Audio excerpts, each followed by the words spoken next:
Da li ste znali da algoritmi vještačke inteligencije analiziraju medicinske slike danas i da sa velikom tačnošću ukazuju na rane znake neuroloških bolesti?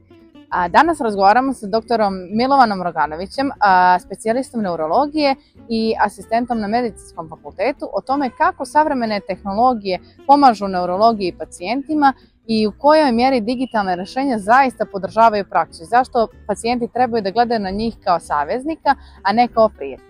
Idemo.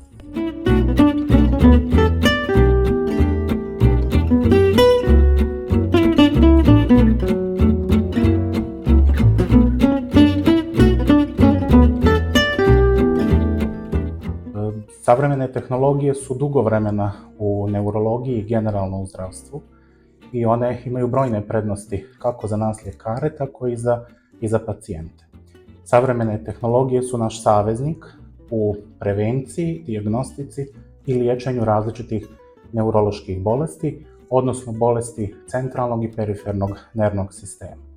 Zahvaljujući novim tehnologijama, mi danas mozak, nerve, mišiće možemo vidjeti mnogo bolje, samim tim možemo mnogo brže i kvalitetnije postaviti dijagnozu, a zahvaljujući novim tehnologijama koji se koriste u proizvodnji lijekova, mi danas pacijente liječimo na potpuno drugačiji način nego što smo to radili prije 20, 30, 40 godina, jer lijekovi proizvedeni po novim savremenim tehnologijama omogućavaju bolje liječenje pacijenata, produžavaju njihov život, a samim tim i utiču na poboljšanje kvaliteta života.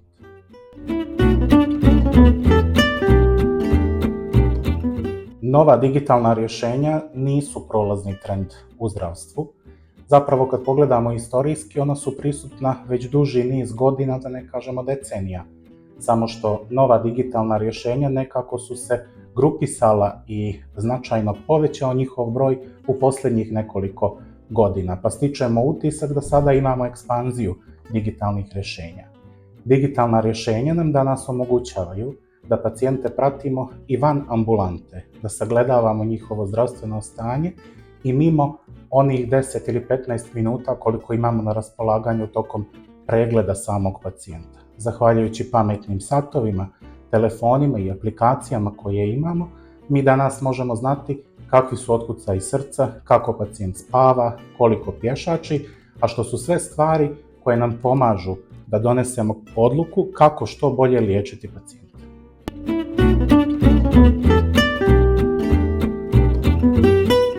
Nove tehnologije jesu zaista saveznik kako ljekaru, tako i pacijentima. Iako će mnogi reći da su nove tehnologije dovele do toga da se ljekar i pacijent udalje jedni od drugih, ja mislim da to nije tako. Zahvaljujući novim tehnologijama, mi, kao što smo rekli, već možemo sveobuhvatnije sagledati pacijenta. Nove tehnologije ubrzavaju naš svakodnevni rad i administraciju i ostavljaju nam više vremena da se posvetimo pacijentu. Naravno, uvijek postoje i različiti izazovi u primjeni novih tehnologija u zdravstvu, ali zajedničkim snagama pacijenta i njegove porodice, kao i nas zdravstvenih radnika, mislim da im možemo pronaći i već pronalazimo značajno mjesto u zdravstvenoj zaštiti.